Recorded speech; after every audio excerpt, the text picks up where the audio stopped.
One of us is sad, how can any of us be happy? And that's Ubuntu. It makes things so much simpler. People feel overwhelmed, and when people feel overwhelmed, they're not productive. So I think simple is better. If they're given a PC that's really slow, then they don't feel they're getting the investment from the company. With the Employment Rights Act that's coming in now, the first changes start in April, but over the next 2 years there's going to be a considerable amount of changes. I think the more complicated the systems are for people to use, the more frustrations that come. Welcome to the Making It Simple podcast. My name's Stephen, and today I'm joined by Lisa from Ubuntu HR. And you may wonder, why am I speaking to Lisa today, and why is speaking to somebody from a HR background important to IT? Well, it makes a big difference when anything comes to IT, how we onboard. We all use technology. Technology has evolved over the years.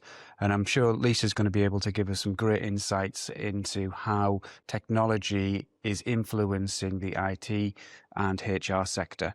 So welcome, Lisa. Thank you for joining me. Thank you for having me. And I think probably the best thing to do is let the viewers know a little bit about Ubuntu HR, where you've come from and what you do. Okay, so Ubuntu HR is an independent HR consultancy, and I have been going now for nearly 20 years. I've worked with clients all over the UK, and I was born in South Africa. So the name Ubuntu, do you want me to talk about that? Yeah, why not? The name Ubuntu, it's an African philosophy. And the best way to outline what it means is to tell you a little story, if you don't mind. Yeah, So go for it. there was a school teacher who went to visit some children in a little village, and she took a basket of fruit with her. And she said to them, I'm going to offer you this fruit to whoever wins. So you have to race to the tree, and whoever is the first child to get to the tree will win all the fruit. And she expected the children to all start running, but they didn't. They all held hands and walked together to the tree, and then they shared the fruit.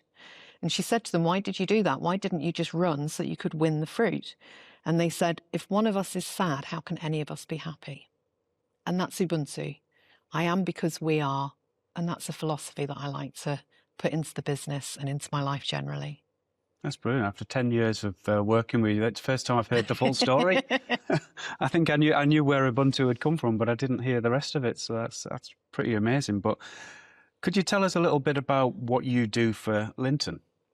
So I've worked with Linten now for 10 years, and I help support with any people-related issues, with compliance in terms of employment legislation, and advising the managers on how to deal appropriately with various situations that come up.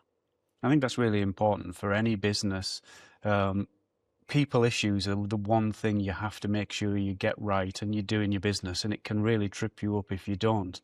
And our view is that we have a team now of 21 people in Linten, and none of them are experts in certain areas. So things like HR, particularly, we need the support of somebody that can bring us all of the specialist information. But also, when our people are actually developing, we bring in different consultants to help them on their journey. So we've had a bit of a philosophy of working with external people to bring that expertise in. But could you tell us a little bit about why IT and HR are so fundamental in a business? I think getting systems and processes right, not just in terms of compliance with legal requirements, but for staff to have a positive feeling about the business that they're working in. If systems are working well, they feel more productive, they can be more productive, they can be more collaborative. When systems fail and the IT is not in place sufficiently, then it can cause low morale, it can cause absenteeism, it can cause conflict between managers and staff, between staff members. There's loads of issues that can arise if things aren't put in place properly with the IT. One of the stories I often hear from people is people don't feel like they've been invested in. Yeah. If they're given a PC that's really slow, it takes when they're coming in the morning, they have to put the kettle on while they're waiting for it to boot up. Yeah. Then they don't feel they're getting the investment from the company. Quite often, they look elsewhere. Yeah. And that's something that I often remind people about when they're trying to eke out a machine beyond 3, 4, 5 years, and it's just not good for business. It lowers people's productivity. It does, and little things make a big difference to people. So for staff, little things like a slow PC or like one that's, you know, out of date and it doesn't have the software that they need, or it doesn't have the speed they need, or they can't access it remotely, you know, when they need to, that makes a big difference to people. And generally, frustrations like that are more contributory factors towards why people leave. Could you tell us a little bit more about Ubuntu and the sort of clients you work with, just to put it into perspective for people about who you work with? And this could be an opportunity for you as well to get some new clients if they understand who you work with as well. Yeah, you never know. So I work with predominantly small to medium-sized businesses. So anything from 5 employees up to my largest client has got 400. And with the larger companies, they tend to have in-house HR, and I act as a more external HR director for them, giving more board-level advice and support. And for the smaller businesses, I help them with everything. They don't have anyone in-house that deals with HR generally. So, and it's across all industries, Stephen. So anyone who employs people will have HR requirements. And there's certain legal requirements that people have to do, like providing a contract on the first day of employment, for example. So a lot of small businesses that come to me, that family-run businesses, for example, that have been going for 40 or 50 years, they've never had contracts, they didn't even realise they needed them. Wow. And they could get sued for a considerable amount of money for not having them in place.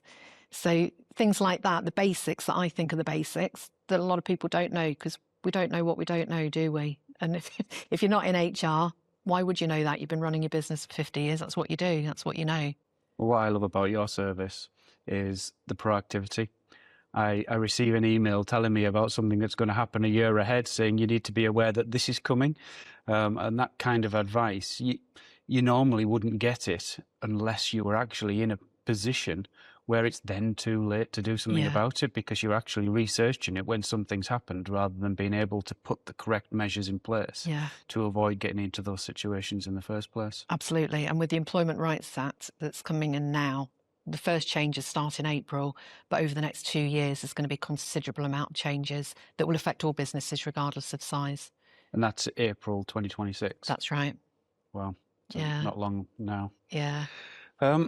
Could you tell us a little bit more about IT and productivity and how it affects people in the workplace? I'm just thinking the biggest impact, I know you mentioned a little bit about it earlier, but when we're actually looking at IT and technology, how has it changed over the 20 years that you've been working with your clients? Oh, it's changed massively. I walk into clients' premises now and most of them are paper-free, which is a huge difference, I think. The technology that's used now for remote workers was not around 20 years ago. Remote working used to be something that MDs would say, oh no, they can't do that, no one will work and I won't get the productivity and I won't get, and it's shown now that actually people can be even more productive because they're spending less time brewing up together and chatting informally and, you know, walking around the office. There are downsides to it, obviously, as well, I think, in terms of collaboration and face-to-face contact, which I think is really important still. But the biggest change, I think, is the ability for people to proactively and productively work remotely. Yeah, remote working has really changed the HR perspective on everything. Yeah. And I think it's only going to get to be deeper and deeper as more and more businesses go down that route. And I can imagine from your perspective, it's made a massive impact, but certainly from ours, the technology has had to change massively, particularly around the security when people are actually sitting on a home network rather than on a corporate network. So they're all big factors that we have to take into consideration. One of the things that springs to mind straight away is about how HR issues can often come about, not necessarily from the technology itself, but the policies that back them up. Is that something that you see a lot about, policies that in businesses that perhaps they don't have a full set or they haven't looked at it? And this, and if I put a bit of context around it, I'm thinking we're doing an awful lot with Cyber Essentials and people who are wanting to be able to get an ISO 27001, something like that, and the policies that they have in place. How often are you seeing HR issues, particularly around the fact that companies don't have those policies? I do see that a lot. I see issues with failure to put policies in place in terms of IT policies. Companies that, particularly those that have now remote workers, that their policies were written with office staff based in mind. And what's happening is it's a whole different ballgame when they have people that can access their systems that the company's not aware of. People that are, when they're on Teams calls, people might have family members around that can hear the conversations, which should remain confidential. Those kind of issues, which were never usually in IT-based policies before, are now having to be brought in. That's really interesting because I've never really thought about it from the perspective of people in the home overhearing what is actually going on, but it's really true. It's like the common one you always hear about, people having a HR conversation on a train on the phone, and you're like, everybody in the carriage is hearing what they're saying. Yeah. I always say to people, you never know who knows who. And you never know if you're sitting in a coffee shop, and a lot of staff who remote work, they think, well, I'll just go down to the local coffee shop, take my laptop, do a bit of work, do a call. You don't know if the person sitting behind you is the relative or the friend of someone that you're talking about. And there can be potentially massive breaches of data protection with those kind of issues. Especially when people are going sitting in the coffee shop like I would with a Linten branded top, and they exactly know which company you're from as well. Yeah, it's a really interesting thing. So do you think IT can affect the morale of the team? Definitely. Definitely. If the IT isn't working properly, or if they don't have the right systems in place, it affects, like I mentioned before, relationships between people, frustrations. When people get frustrated, it comes out in absenteeism, it comes out in conflict within the workplace, also in terms, obviously, in productivity in their role. But we have to remember that people are not just their job. You know, people have things going on for them outside of the workplace. They have relationships going wrong outside. They have bereavements. They have a whole list of factors that could be affecting them in the workplace. And the IT is another thing that causes frustration. So if it's like a building thing, isn't it? Building blocks. If they've already got a lot going on outside of work and then they come in and they can't get into their system that morning, that little thing can blow into quite a big situation. Have you seen many examples of how IT failings have triggered HR issues? Yeah. So payroll not being done correctly, overtime not being accurately recorded, which people then expecting money coming in at the end of the month. They might not get the salary on time. They might not get the overtime they've been expecting. Absences not being recorded properly, which then can lead to other issues. Information about health not being correctly recorded. So there's quite a lot of things that are related to probably the inputting error about the fact that we've moved from paperless HR files to computer digitized HR files. Yeah. But I'm thinking a little here about how the actual systems have evolved and people have come to more rely on those systems. So for us, our secure support is designed to be proactive, to make sure that the user's equipment always works. They see it as it's a tool that they need to, like the same as picking up a hammer for a joiner. He just wants that tool to work. But when it comes to technology, it's infinitely complex. But to try and get the perception for the end user to be that tool, the computer, just works when you pick it up. And that's what our secure support is there to do. But we quite often hear examples of people that when they're moving to us, that they haven't had that experience. I'm interested to hear how that has affected HR in companies where you might have seen similar things where they haven't necessarily had the proactive IT in place. Well, those types of businesses where they've not got that proactive support from someone like yourselves, they tend to have higher staff turnover, higher levels of absence, more disciplinary related issues, more data protection related issues, a whole range of things. So one of the other areas which is a key focus for us is about information security and cybersecurity. Now, I know from working with you, you have a secure portal where you transmit and send any of the HR documentation that companies need. Well, not everybody is doing things like that. So when it comes to prevention, why is it really important to have good IT security in place? I think in terms of data protection, certainly, not everybody should have access to sensitive personal data. And if you've got the right security measures in place with your IT, you can make sure that only the appropriate individuals within the business have access to that data. So that's one important area. And I think that prevents breaches of data protection, and it reduces the risk for the business considerably. So do you think there's any risks from not having documentation aligned in digital systems? Because I'm sure there are probably still companies out there that have got the paper HR files. Do you see problems that arise from people doing that, or is that actually is it a really positive thing that it's not available and can't be in a breach? Well, there's issues with paper-based copies as well, isn't there? And those can still be breached if they're not in locked cabinets. And most people don't keep them in locked cabinets. They have their HR files just, somewhere in the office. But I think certainly it's far more secure if it's on a system, an IT system, and it does provide the protection in terms of data protection regulations. And I think also for mishandling personal data, it's better on a secure IT system than on paper. Yeah, certainly you can track it. Yeah. You know who's accessed it and when, and often why.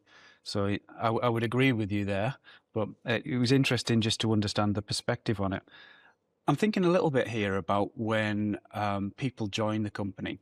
There's an awful lot to do on day one. You've already mentioned contracts is one of the obligations, but there's so much more.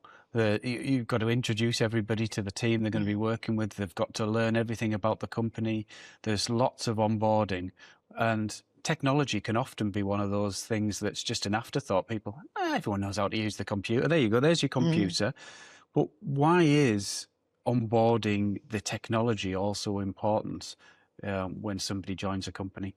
You touched on it earlier, Stephen, about people feeling valued. When you've got a new starter, you want them to feel valued. You want them to trust that the business is looking out for them and that cares about them. Yeah. And they're not just another number, that you want them there. And that is shown by having, like I said, small things, by having their username, password ready for them, by having access to emails ready for them, the emails already set up, by having the appropriate software on the system that they're going to need, and by providing them with the training of how to access those. Instead of just saying, there's your computer, there's your email, here's your login, get on with it. That's not a positive onboarding experience. I think every member of a team needs something different out of their IT. And if you just look across departments in a company, even as small as ours, that every single person needs access to different data sets. And one of the things that we do on our onboarding in advance is we ask the line manager, this person that's joining, what access to systems do they need? What don't they need access to? And that's all part of our onboarding form. But is that something that you see that is commonplace, or is that not so common? Do people start working for a company and have a PC, but don't necessarily have access to everything, or they have access to too much that they shouldn't have access to? I think I see all of those things. I see all of it. I see people that are given that over access, which things that are not appropriate for their level of their role. I see people that come in and all they have access to is email and they don't have access to the systems. So I see it all. Yeah. And what do you think would be the best practice way of doing it? Just how you mentioned it, to speak to management before the individual starts, even find out exactly what they're going to need, what systems they're going to need, what level of access they're going to want or need or is appropriate for their role. Have a checklist even that you go through with the manager prior to that person coming in. So on their first day, everything is set up and ready and they're getting the appropriate levels of everything that they need. I think the way that we learned from this many, many years ago is we assumed that the customer was going to say to us, this is what I need and exactly what I need.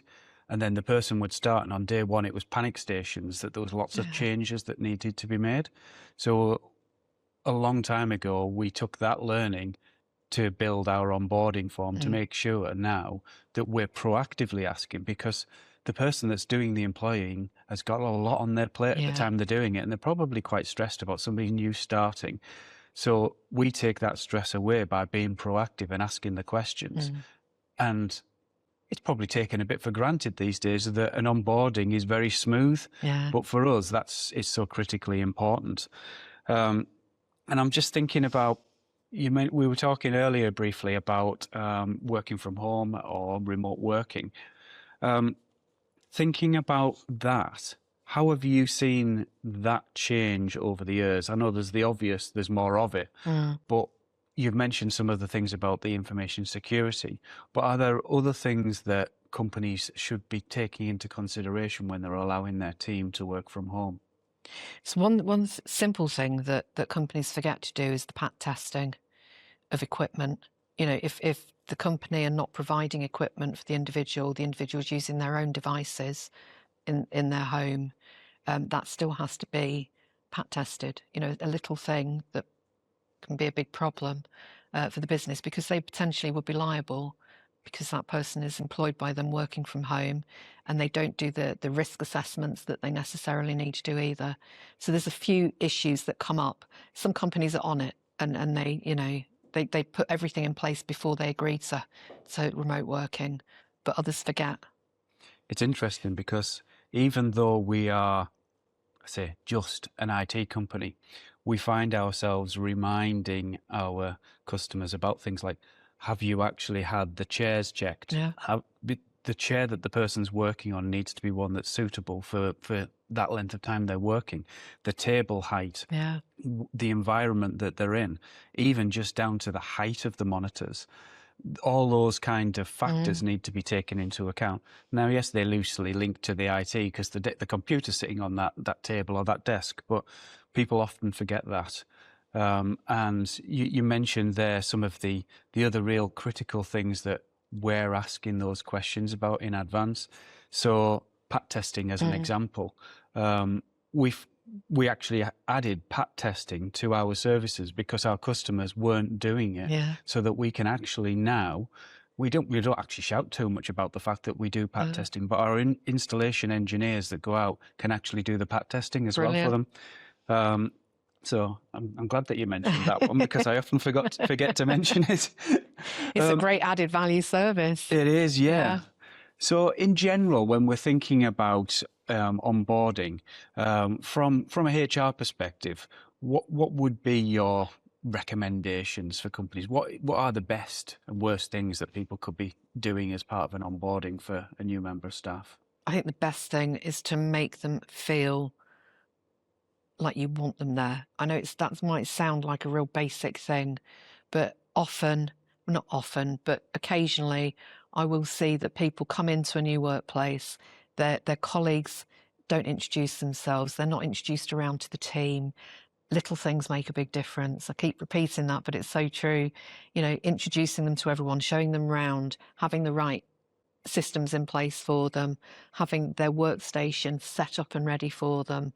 You know, in the old days, I remember when I worked in a law firm and you have a new person come in and they wouldn't even have their legal pad, you know, or any pens or anything. They'd have to find their own stationery or little things like that. It's not hugely it's not what you do or you give people, it's how you make people feel. Exactly. And I think that's really important, and that's something that we really focus on in the culture in Linten as well. It's about making everybody really enjoy being at the work. We don't want people to be unhappy, and that's a really important thing for us. So it's interesting that you mentioned that. What do you think if we just focus on a client that you work with? What do you think that they notice or don't notice, for want of a better word, when IT just works? How do you think it helps or impacts their business? I think people take it for granted a lot of the time. I think they just expect it to work. So when It's when it doesn't work that they realise how amazing it is when it is working. And I don't often get clients complaining about their IT. I don't tend to get that unless it's causing conflict, which is when I tend to get involved. But I think it's one of these things that you don't know how great it is until you haven't got it. Yeah. Isn't it? And I think that's always the case. So some people say to me, they'll say, Stephen, you know, we never need to phone you. We don't really need this IT support anymore. And I'll say, that's absolutely brilliant, Mr. Customer, because if you're not needing to phone us, we're doing a really good job and it's not breaking. And then it's such a surprise to them when they actually do need to call us and there's a problem. Yeah. But 9 times out of 10, we're actually fixing an issue before our customers even notice. Yeah. So they do just take it for granted that tool works when they pick up the hammer, for want of a way of describing it. But thinking about how IT has simplified or made working a bit more complex, if we were to actually take a view of IT, what do you think's better, having more systems or simplifying IT as best as can be possibly done? Definitely simplifying it. I think the more complicated the systems are for people to use, the more frustrations that come, the more people feel overwhelmed. And when people feel overwhelmed, they're not productive. So I think simple is better. So that's really looking at the clarity in work. So if there's multiple systems, sometimes they don't know where to turn or what to do. So if things are really straightforward and simple, and it's just really, they can get on and do their job and they feel more productive. Do you think that gives them more confidence and makes them feel supported in those situations? Yeah, definitely. And I think it helps with team collaboration as well and team relationships. And I think if you look at, instead of looking at the individual and their role, you look at all the staff as a whole and how they integrate and collaborate and communicate with each other. If everything is working, straightforward and it's simple systems in place and people aren't getting frustrated with the IT, that then has a positive knock-on effect in their relationships with their colleagues. Yeah, I can see that, definitely. Well, I'm going to ask you now for your bright idea. We have this piece. Let me just ask Jamie to bring over our bright idea prop. So what I'm going to do is I'm going to hand our light bulb. You won't get an electric shock, don't you worry. But I'm going to ask you for one piece of wisdom or something that you've seen when it comes to technology that's simplified things and made things. So this is your chance to give a piece of advice to our listeners based on technology that you've had within your business or you've seen. Okay. Well, within my business, the vault that I use, the encrypted vault for my client documentation, has been amazing. And I know that I can safely store sensitive personal data of my clients' employees. When instead of sending a contract, for example, via email, which is not encrypted and it's not safe, I upload it into the vault. The client can access it directly from the vault. They can upload documents themselves as well. So that to me has been a lifesaver. I think I could have put money on that was going to be your piece of advice. I've got another one. If you want another one. Feel free, yeah. So the other one is software, HR software like Breathe HR. So traditionally, people used to have spreadsheets, with annual leave dates when people would book annual leave, and then you're relying on managers to input that information into spreadsheets. But systems like Breathe HR, staff from their mobile phones can apply for annual leave. Managers can approve it. It automatically is on the system. Managers can then pull reports of who's in and who's out that week or that month. It makes things so much simpler and saves a lot of time. Brilliant. Well, we use the software and I can definitely vouch for that. Absolutely brilliant. Thank you. So just thinking about the future of Ubuntu, what's next? what exciting things are on the horizon for you?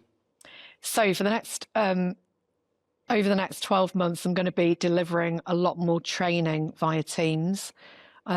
So I have done in the past face-to-face training, and training's not my favourite thing historically, but I've recently done some training delivery over Teams and I really enjoyed it. And I use a system called Mentimeter. I'm not sure if you've heard of that. I love it. And it's really interactive. So you can set quizzes on there, you can have video, so it makes the training much more engaging and much more interactive for everybody, and it's much more enjoyable. So I'm going to do a lot more of that this year. Maybe I'll see that on the horizon at some point then. You never know. So how can people find out about you? I'm on LinkedIn and I have a website. So what's your website? It's www.ubuntuhr.co.uk. And where can we find you on LinkedIn? Just under Lisa Gower. Lisa Gower, that's amazing. Thank Yeah. you very much.